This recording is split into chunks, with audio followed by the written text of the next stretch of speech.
Okay, we're coming to really a brand new topic, and this is the idea of infrared spectroscopy. And we'll see a number of these different techniques that are used to analyze compounds that we make. So right now when we talk about molecules, we just say, oh, we obtained a certain molecule, but we never really justify the fact, how do we know what our molecular structure is? A lot of organic compounds are going to be clear colorless oils or white crystalline solids. And so to say I got a white solid means nothing, because there are a lot of molecules are white solids. Same thing goes for a clear colorless oil. So we need techniques that allow us to gain data on a molecule so we can establish what the structure is. Infrared spectroscopy is one of the first techniques, one of the simplest techniques. It's maybe arguably less helpful than other methods, but it's still a very important method for determining a molecule structure. So what I would say infrared is best suited for is establishing what functional groups you have in your molecule. Do I have an alcohol? Do I have a ketone? Those sorts of questions. So it doesn't give you the structure of the molecule, but it tells you what the pieces are within your larger molecule. And we'll see some examples of that.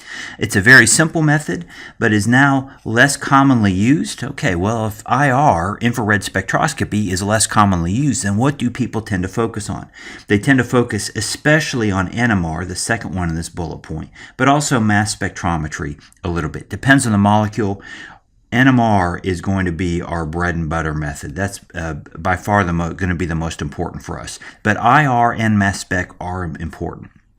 Finally, this link shows the database from which I pulled almost all these spectra that we're going to see in this slide deck. This is a Japanese website, and so a lot of people call this the Japanese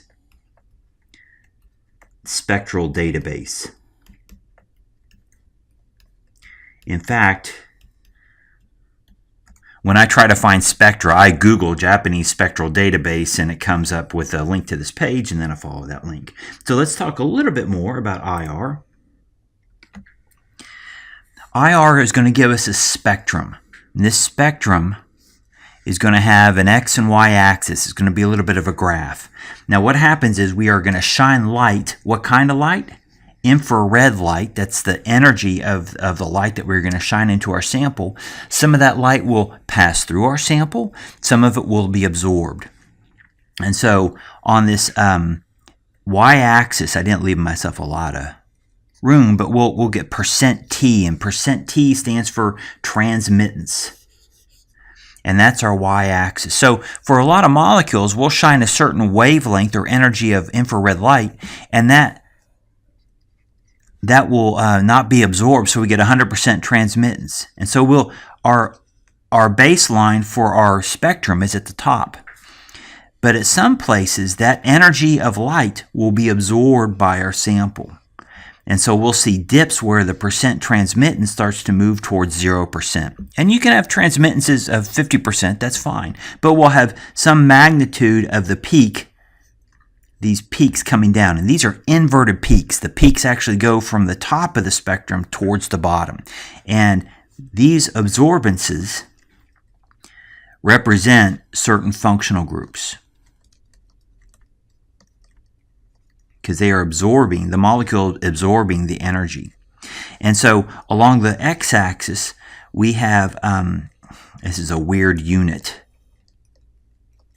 inverse centimeters. This is referred to as wave numbers, the inverse centimeters. And this is an indication of energy of the light. And the light is h nu. That's our infrared radiation. So as we change the energy of the photon along the axis, we find that the molecule interacts with those photons differently. Some places it doesn't interact at all. Some places we get these dips, and that tells us, oops, there's a functional group that corresponds to that energy. I now have a ketone or an alcohol. So let's advance forward. That's kind of the structure. We'll see a lot of examples of that. And now, what are the key values? Well, these are all wave number values.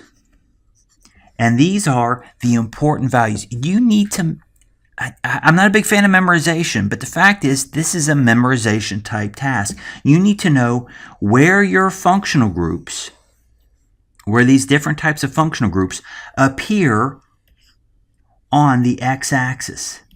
So if you see a dip in your infrared spectrum, and it appeared, let's say it shows up, that dip appears at 1720 inverse wave numbers, approximately. It's not perfect. It's not going to be, it could be 1718 or 1725, but around 1720, that's a sign, wow, I think I have a ketone in my molecule.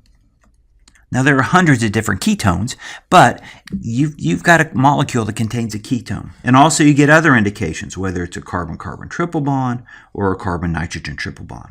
So this is how we're going to use IR, and we'll see some examples to kind of hammer home these ideas of how IR works.